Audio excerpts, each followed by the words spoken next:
Hello there, I'm Anne-Marie Powell and welcome to my garden. It's September, so that to me means out with the old and in with the new. And I think no matter what your garden size, there's always space at this time of year to be planting some beautiful, productive veg. So what I've been doing is I've been cleaning out this little space in my veg splodge. We've still got some bolotties they're producing, so they'll come out later, and some really beautiful runner beans. But in between, all of the chard, the beetroot, the peas, they're out. And I've just scuffed over the soil lightly with a fork. I haven't dug it because I want to maintain that soil health. And I've just scattered some spent compost all over the surface.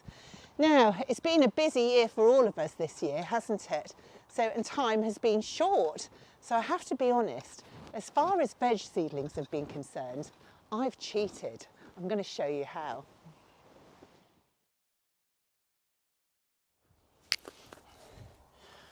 I've got lots of vegetables as seedlings this year, which has saved me the time, the energy and the effort from bringing them on from seed. They arrive in brilliant packaging and you should plant the plugs as soon as they get here. But I didn't have time, so I just popped some multi-purpose compost into the packaging, and here they are. They've been in here for about a week, ready to get into the ground. This is Pak Choy, my last chance for getting those in right now. Got all types of things though, winter greens. I'm very excited about my turnip, and this is golden ball, which means it'll be brilliant to add to stews and to soups and just thicken things out. I've got my last chance at beetroot, some winter greens, and I really do enjoy this red Russian kale. All you need to do is make sure that you read the instructions, plant them at the correct spacings, not too close together or they'll compete, and make sure your rows are far enough apart that you can certainly get the hoe in between to do the weeding for you. So I'm going to get some in the ground. Come and have a look.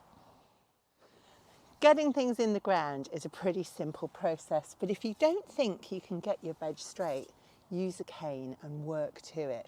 Just pop it on the ground, use a trowel, or personally I prefer a hori-hori, which is a Japanese blade, and you can see that my bed is just long enough that I can reach, not just to plant, but to crop too. So there we go, that's where my line is going to be. What I'll do is, what shall we have?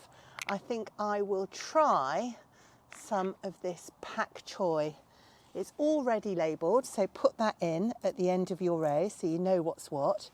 And then we'll just get the plugs out of their little home, temporary accommodation, and literally in they go.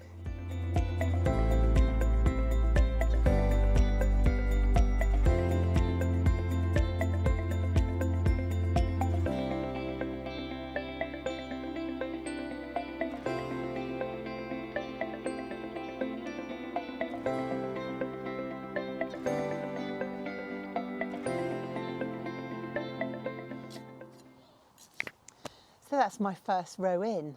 Now you have to watch out for a few of the insects and butterflies that do love a brassica.